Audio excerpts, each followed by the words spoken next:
Nginelokungana angisayiphuzi phela ilokungana lezi ezinye izinto ojoko nayo yonke ngiphuza ilokungana i-dream tea. Kodwa nanga ngaphathi khona enye bengifuna ukuthi uyizame yona Mkhosi i-calamine tea. Ngiyazazi Mkhosi izinto eziphezulu athi indodana le France wangiphathela nemuthi ngesikhathi ese-France. Ulungile sokhuluma neStwick. Ulungile. Nangu nomakoti akaguqe ngisho ukuguqa. Kulungile ngiyabonga kulungile. Bye. Ngiyabonga wemakoti abayangisaguqi ngisho ukuguqa amantethe amati. Ayabanda ama-tiles phela nalakhula kusini. Busho khona phela nakho nalomyebo obufake ekhanda into yabeyungu. Angazi ukuthi wonani ukushuqula. Konani ukuthi umuntu ashuqula zothe semzini. Akukona ukushuqula lokho enkwenzile. Uchaza ukuthini? Awuboni ukushuqula lokho.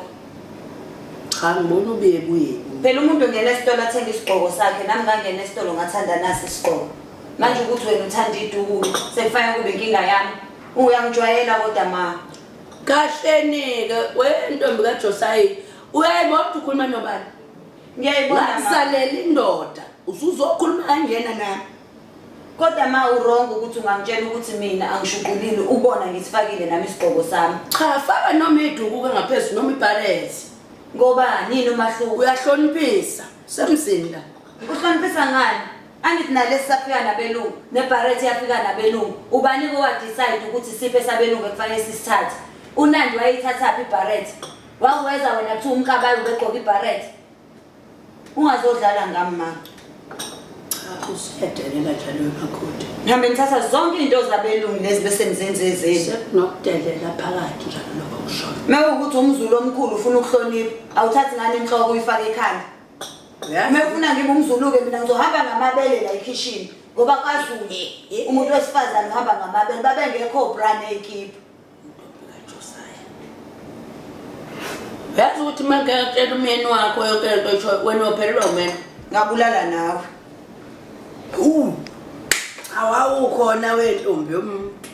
Phela wena wamzala wambeletha ngemuva mina ngimbeletha ngaphambili.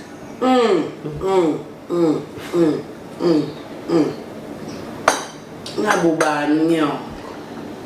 Kandaba yakho leyo ufuna ukwazi uma wamhamba omgudlisha. Awuthi ipost yonke lento ngisazi ukuthi kuthiwa nje. Hawu angithi wena ukuthi awuyifuna izinto zabelungu. Suphethe izinto zabelungu. Ubona umlungu la? Efika nabelungu namachayini ungayifuna izinto zabelungu. Njengoba usendela abangani bakho ama message gijima ngenyawo njengoshaka uyihambisa imessage ngoba izinto zabelungu anizifuni kodwa ezivumelana nani niyayifuna. Yashisa nje eThekwini ukuthi ngalomgqokana newiki ngiphinde ngiqoke neduku. Sengisho ukuthi le eshoyo ngizoyiposta la kuze abazalwane bake bakubambele isiguqo. Dinga isiguqo